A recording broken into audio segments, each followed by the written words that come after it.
Tuhan Yesus Kristus, sungguh hari ini di perayaan agung ini kita menyadari bahwa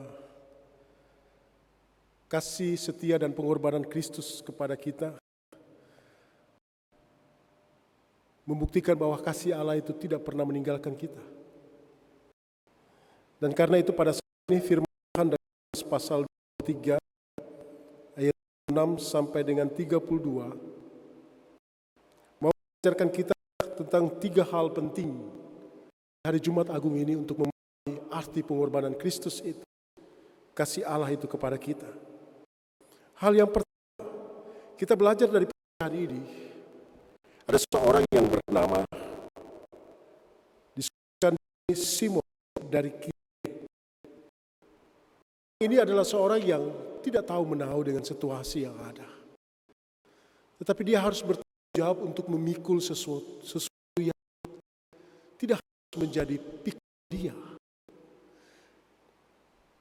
Mengapa ia harus memikul beban salib itu?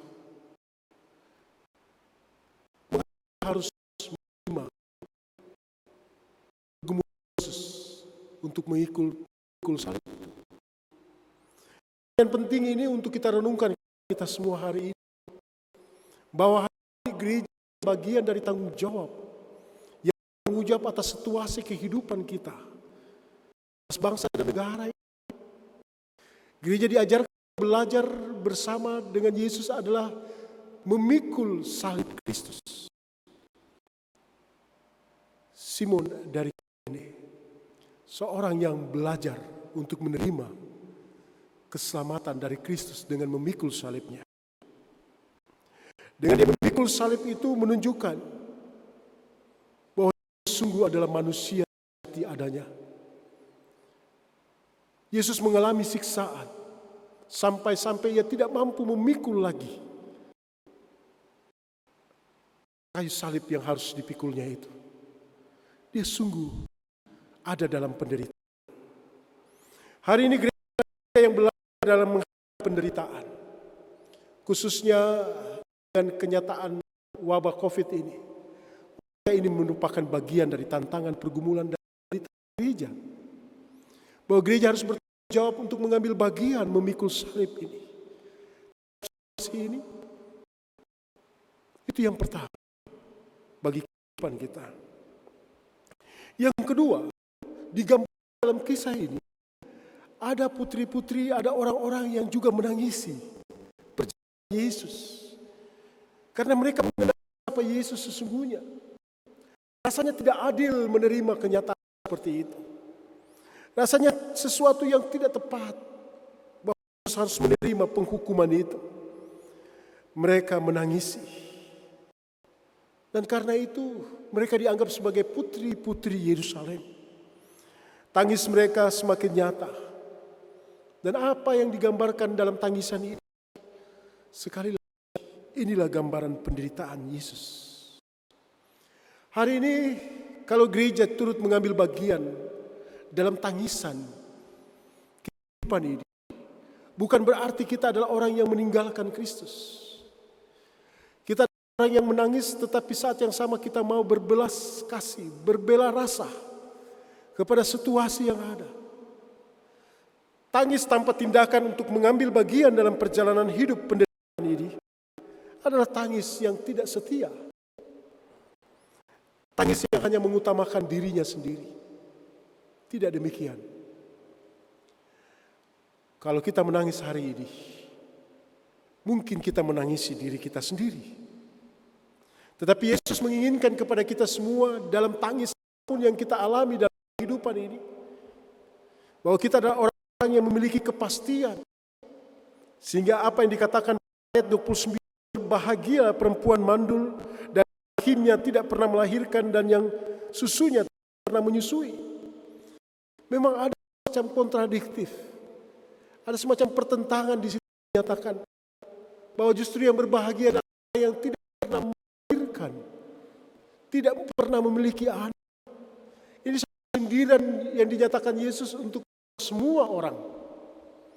Sesungguhnya hari ini dalam segala kenyataan bahwa kita tidak bisa menolak apa yang Tuhan buat kita. Dia telah lahir dalam kehidupan ini. Dia telah hadir bersama dengan kita. Tiada satu penyesalan dalam hidup kita sesungguhnya.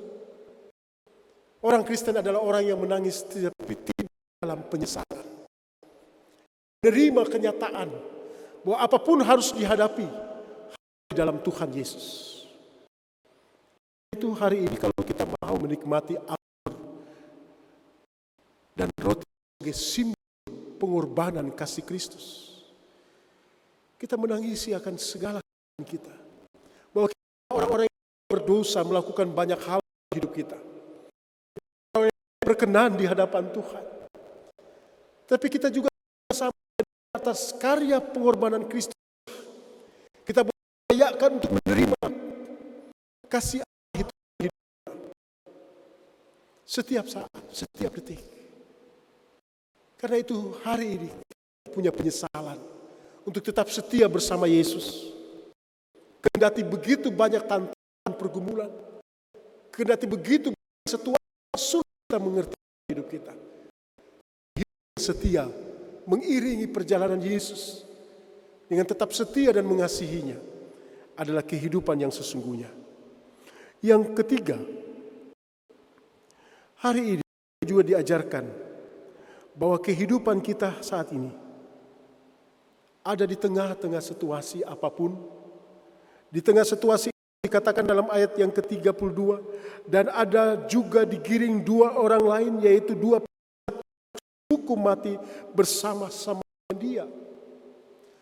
Saudara, peristiwa penyaliban Yesus dalam kisah ini ikut sertakan dinyatakan, diceritakan bahwa ada dua orang penjahat. Dan kita tahu sungguh cerita ini. Ketika Yesus mati di atas kayu salib, di sanalah ada satu ujian besar bagi dua penjahat. Apakah mereka akan setia kepada Tuhan? Apakah mereka setia untuk mengenal Kristus dalam hidup ini?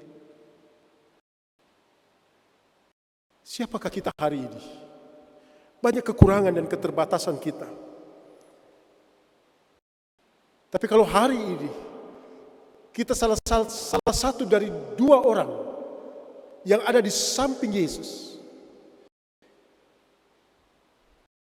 ada dalam proses ujian yang hidup, yang luar biasa. Apakah kita mau tetap bersama dengan Yesus di dalam perkenaan Dia? Apakah kita tetap akan hidup dalam pengampunannya? Atau kita tetap akan berada dalam kebingungan? Hal yang ketiga ini mengingatkan kepada Bapak Ibu saya sebagai gereja. Hari ini kalau kita pun menyadari keberdosaan kita dalam kehidupan kita, dalam rumah tangga kita, dalam keluarga kita, dalam pekerjaan kita. Kita nyatakan diri kita adalah orang yang penuh kelemahan dan kekurangan dan keterbatasan. Dosaan. Tapi saat yang sama kita mau tetap bersama dengan Yesus, kendati di atas kayu salib, untuk memikul segala keadaan kehidupan. Tetapi kita adalah orang yang mengaku Yesus, bahwa Dialah Raja, Dialah Tuhan, Dialah selamat dalam hidup kita.